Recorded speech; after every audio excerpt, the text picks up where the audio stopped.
안녕하세요. 저는 IT 쪽으로 중소기업을 운영 중인 남성입니다. 제가 이렇게 사연을 보내게 된 이유는 얼마 전부터 저는 인간으로서 결코 해서는 안 되는 일을 저지르고 있습니다. 저는 나이 31살에 아내와 결혼을 하게 되었습니다.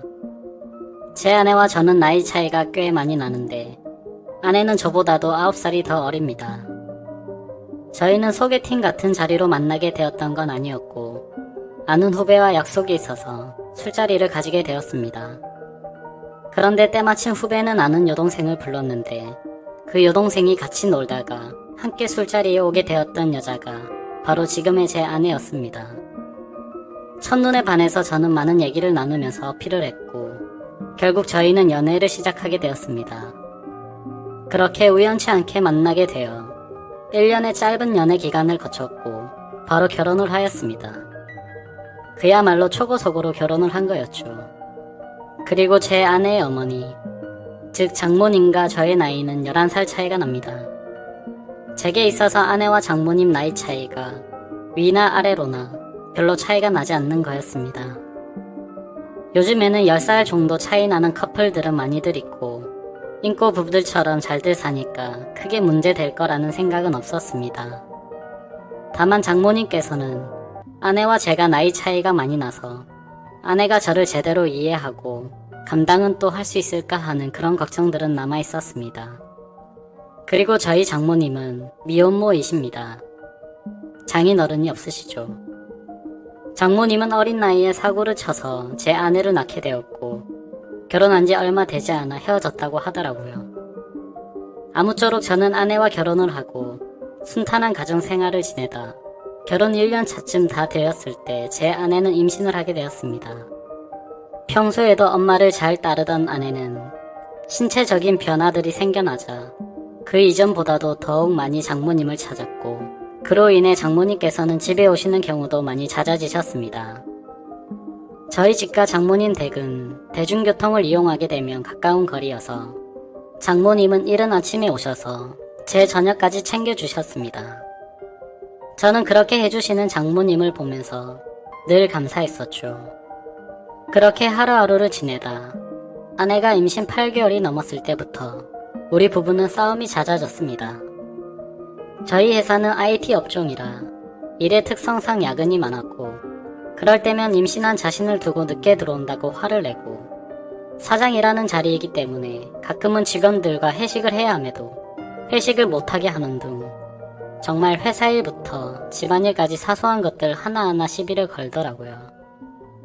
결혼 전에는 제가 사장이니까 직원들에게 이렇게 해줘야 된다, 저렇게 해줘야 한다라며 제게 많이 내조를 해줬었던 아내인데 갑자기 이렇게 달라지고 이제는 직원들 챙길 시간이 어디 있냐며 되려 성질부터 내는 겁니다. 저도 마음이 많이 지쳤고 제 나름대로 힘들어서 술로 매일매일을 지내왔습니다. 그리고 그런 모습들을 장모님이 가장 가까이에서 매일같이 지켜보고 계셨었죠.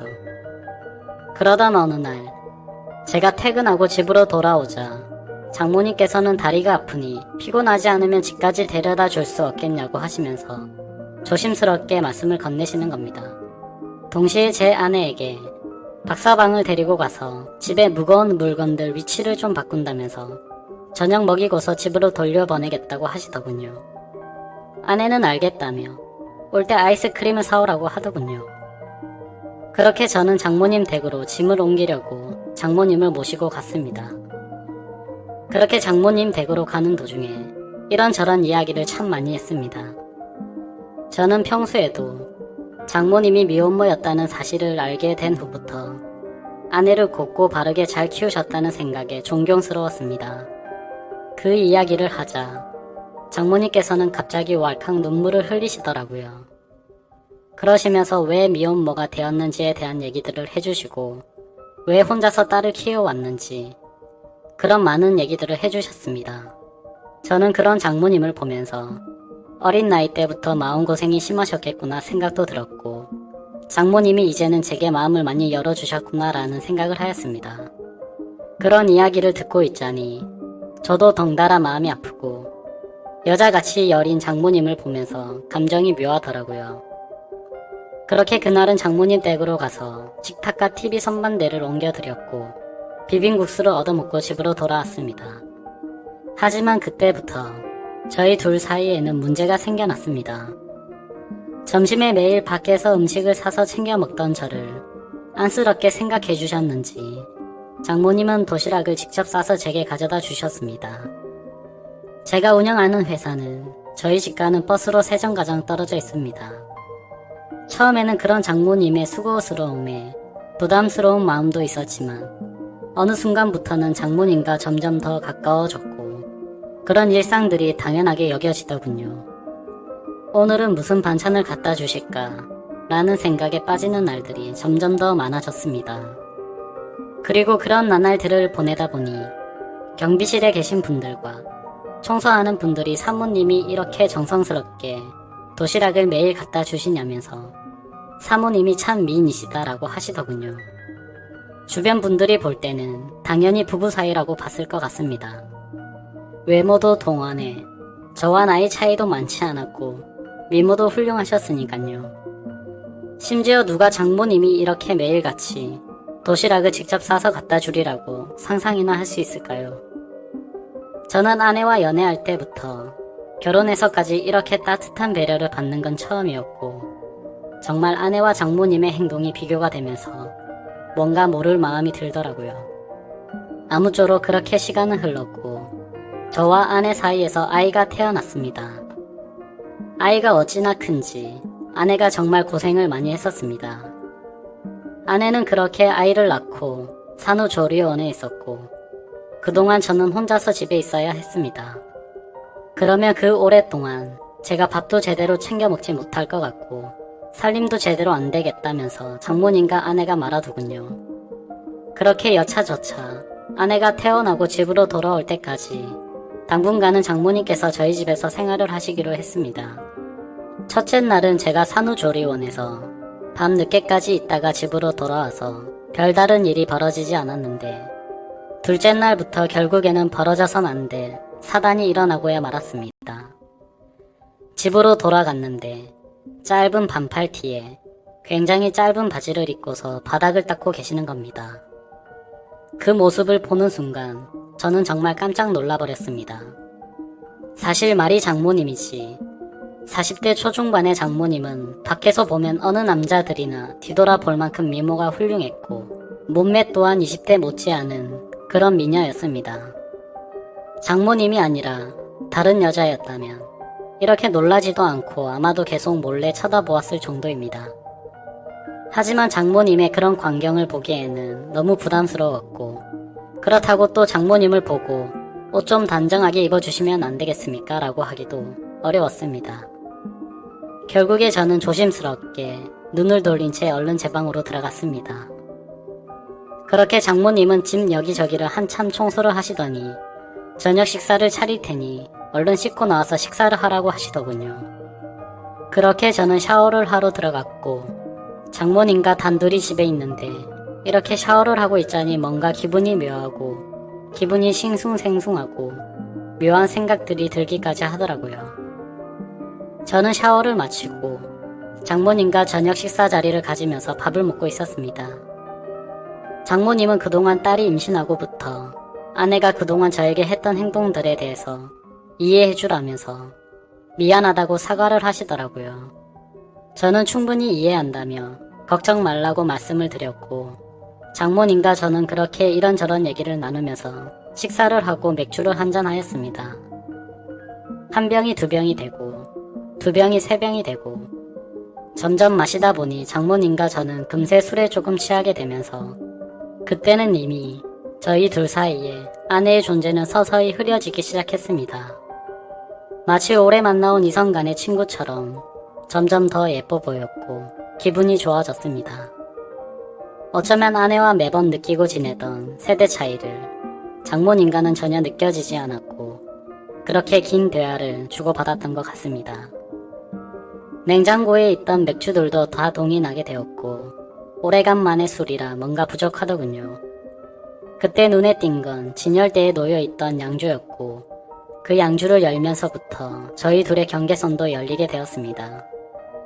40대 초중반의 나이에 얼굴은 30대 못지않고 또 몸매는 20대도 부럽지 않을 만큼의 장모님은 누가 봐도 관리를 잘했기에 그동안 오랫동안 참았던 제 욕구가 미칠 만큼 생겨나기 시작했습니다.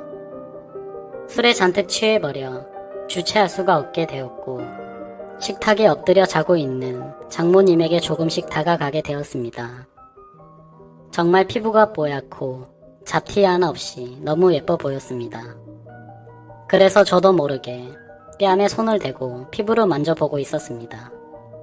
하지만 미동조차 없는 장모님을 보면서 안심을 했고 저는 더욱 과감하게 입술에 뽀뽀를 했고 해서는 안 될 짓을 하게 되었습니다. 그러다 눈을 떠보니 아침이더군요.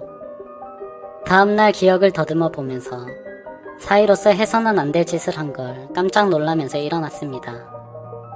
거실로 나가보니 장모님은 전날에 술을 너무 마셔서 기억이 전혀 없다면서 정리가 안 된 술자리를 정리하기 시작했습니다. 저는 속으로 한숨을 내쉬며 한편으로는 다행이라고 안심하면서 어색하지 않은 티를 내려고 TV를 봤습니다. 그날은 아내 출산으로 인해 회사를 쉬고 있어서 집에 있었는데 점심때가 다 되어서 장모님은 아내에게 다녀온다며 집 밖으로 나가셨습니다. 그래서 저는 조금은 편안해진 마음으로 조금 더 쉬고 있었습니다. 그날은 어제 있었던 일로 인해 아내에게 죄책감이 몸둘 바를 몰라서 차마 얼굴을 보러 갈 수가 없겠더군요. 그렇게 저는 반성을 하면서 집에서 있었고 시간은 자정이 다 되어 갔습니다. 아무래도 장모님께서는 아내와 같이 있으려나 보다 하고서 잠자리에 들려고 방에서 누워있는데 문 여는 소리가 들리더니 장모님이 자정이 조금 넘어서 집으로 들어오시더군요. 어딜 가서 술을 드신 건지 정말 취하셔서 술 냄새가 진동을 하더라고요. 저는 술에 취한 장모님께 인사를 드렸고 장모님은 스스로 방으로 들어가서 누우셨습니다. 그렇게 잠에 드시는 걸 확인하고 저도 제 방으로 들어와 잠을 자려고 돌아서는데 갑자기 장모님이 저에게 어제 있었던 일에 대해서 할 말이 없냐고 하시는 겁니다. 내가 어제 잠든지 알았냐며 어디서 내 몸에 손을 대느냐고 하더라고요. 저는 정말 깜짝 놀랬고 혹시라도 아내에게까지 이 얘기를 하신 건 아닐까 너무나도 놀랬습니다. 곧장 저는 장모님에게 다가가서 무릎을 꿇고 빌었습니다. 그런데 장모님은 갑자기 돌변하시더니 이번 일은 돌이킬 수 없으니 아내에게는 절대로 비밀로 하자고 하시더군요. 그리고 이미 일은 벌어졌고 용서를 해줄 테니 그냥 술이나 한 잔 더 하자고 하시더군요. 그래서 저도 도저히 맨정신으로 버티기엔 감당이 되지 않았고 양주를 거의 원샷하다시피 마셨고 어제보다 더 많은 술을 마셨습니다. 저는 장모님에게 그동안 느꼈던 고마움과 감정들에 대해서 말씀을 드렸고 장모님은 또 실수해서 자신의 청춘도 다 날리고 인생을 망친 것 같다면서 눈물을 흘리시더라고요. 눈물을 닦아드리고 다독여 드리다 보니 또다시 묘한 기류가 흘렀고 결국 장모님과 저는 넘어서는 안 될 선을 넘어버리면서 같이 하룻밤을 보내게 되었습니다. 저는 온 힘을 다해서 장모님에게 만족감을 드리려고 했고 술에 취해서인지 장모님이 너무 완벽한 여자여서인지 점점 아내에 대한 생각과 죄책감은 사라지고 없어진 것 같았습니다. 그렇게 그날 이후로는 아내에게 가는 시간 외에 집에 있을 때는 장모님과 저는 거의 부부와 다름없듯이 지내게 되었습니다. 서로가 이제는 이름을 부르면서 지내는 지경까지 와버렸고 집에서 실오라기 하나 걸치지 않고 생활하고 있는 수준이 됐습니다. 이렇게 생활을 이어온 지 거의 2주가 다 되어가는 것 같네요. 이제 일주일 정도만 있으면 아내는 다시 집으로 돌아오는데 더 이상은 아내에게 미안해서 이 짓도 도저히 해서는 안 될 것 같습니다. 처음에는 술에 취해 장모님의 미모와 몸매 그리고 유혹에 이끌려 호기심으로 시작했지만 그 이후부터는 제가 너무 빠져들었고 어느 순간부터는 관계를 가지면서 장모님이 제 아이를 가지면 어쩌나 하는 온갖 생각들을 다 하면서 점점 무서워지고 있습니다. 태어난 제 아이에게도 너무 미안하고 제가 미친 짓을 한 건 너무나도 잘 압니다. 아내에게도 지쳐 있었고 아내와의 관계도 소원해지다 보니 순간적으로 했던 행동들인데 지금 되돌아보고 있자니 후회가 되기도 하고 앞으로 어떻게 해야 할지 고민입니다. 아내와 장모님 둘 중 누구를 더 사랑하는지 솔직한 제 마음도 잘 모르겠고요. 장모님도 아마 저처럼 이런 고민들을 하시지 않을까 싶습니다. 이 비밀이 밝혀지면 두 사람의 관계가 평생 끊어질 텐데 지금처럼 비밀로 지내는 게 최선이 아닐까 생각도 들고 저는 정말 어떻게 해야 할까요? 현명한 말씀 댓글로 남겨주시면 깊이 새겨 듣겠습니다. 감사합니다.